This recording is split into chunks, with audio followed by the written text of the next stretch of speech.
U.S. Assistant Secretary of State for South and Central Asian Affairs Nisha Biswal says that patience is wearing thin with regard to progress in implementing the recommendations of the Lessons Learned and Reconciliation Commission. Now, she made this statement during a media briefing convened this evening.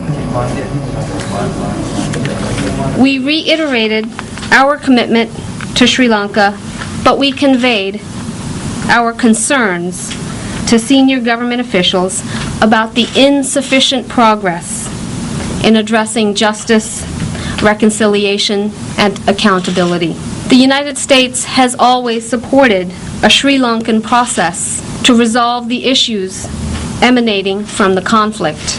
But as I have noted earlier, the patience of the international community is wearing thin with the pace of progress, including with the implementation of the recommendations of the LLRC. We are concerned about the worsening situation with respect to human rights, including continued attacks against religious minorities, as well as the weakening of the rule of law and an increase in levels of corruption and impunity. All of these factors lead to undermine the proud tradition of democracy in Sri Lanka.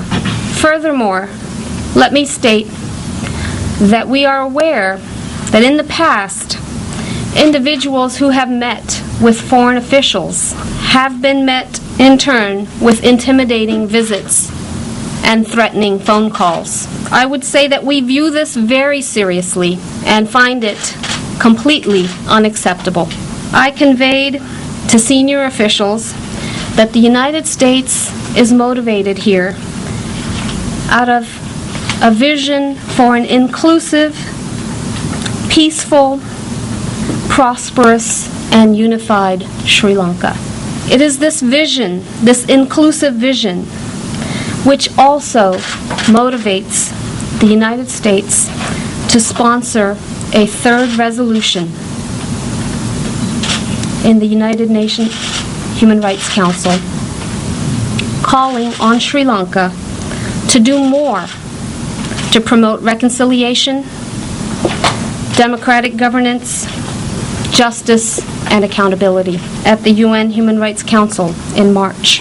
While it's too soon to say what the text will include, let me underscore that it will be carried out in the spirit of friendship with the Sri Lankan people. Responding to a question raised by a journalist, the U.S. Assistant Secretary of State noted that discussions are not being carried out on imposing economic sanctions on Sri Lanka. I have also very clearly noted that lack of progress in Sri Lanka has led to a great deal of frustration and skepticism in my government and in the international community. It has been the desire of many to provide space for the Sri Lankan people to come together to heal the wounds of war.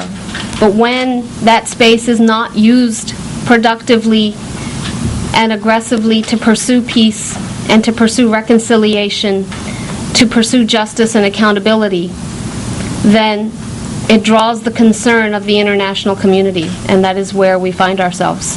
We are not at this point discussing sanctions. We are still very much committed to seeing progress on these issues. We believe that there is a desire within the Sri Lankan people to resolve the issues of the war and to move forward and to bring sustainable peace and prosperity for all Sri Lankans. And we want to work with Sri Lanka as it moves down that path. Meanwhile, the U.S. Assistant Secretary of State for South and Central Asian Affairs also traveled to the northern province today. During her tour of the north, she met with both religious leaders and civil activists.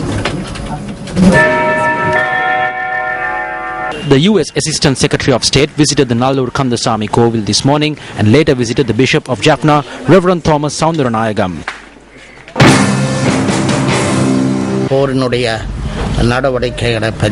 We need an investigation into how the war ended, which can be accepted by all people and which people can believe in. It is only then that people will be able to know details such as how many people disappeared, what happened to them and where they were taken to. We don't believe the investigation would be credible if it is held here. We believe this should be done from outside the country. Journalists also raised questions on statements being made calling for the arrest of the Bishop of Jaffna. If we have committed any wrong, then we don't mind being arrested and imprisoned.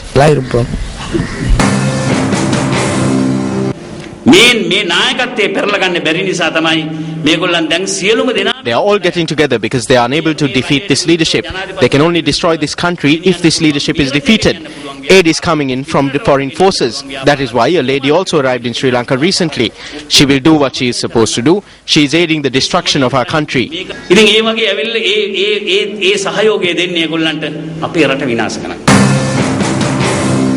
Meanwhile, the visiting diplomat also met with representatives of the TNA yesterday.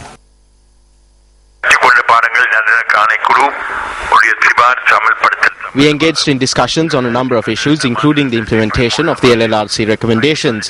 The implementation of the recommendations put forward through the UNHRC resolutions in 2012 and 2013, as well as the removal of the military from the north and east.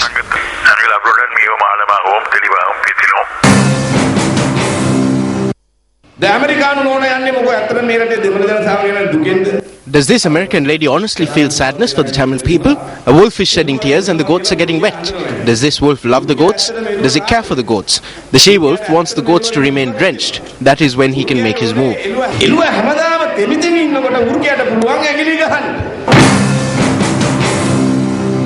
U.S. Assistant Secretary of State of South and Central Asian Affairs Nisha Biswal also met with the Minister of External Affairs Professor G.L. Peiris yesterday. The meeting between the U.S. Assistant Secretary of State and the Minister of Economic Development Basil Rajapaksa took place yesterday as well.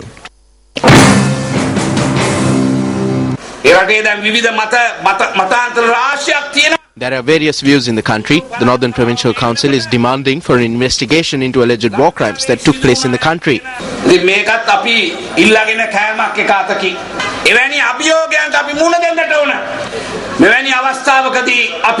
We need to be strong and united to face this challenge. We need to rise up against this international conspiracy. Even though America exerts a substantial amount of pressure, there are plenty of countries who are prepared to support Sri Lanka to defeat this resolution. ශ්‍රී ලංකාවට සහයෝගය දෙන්නට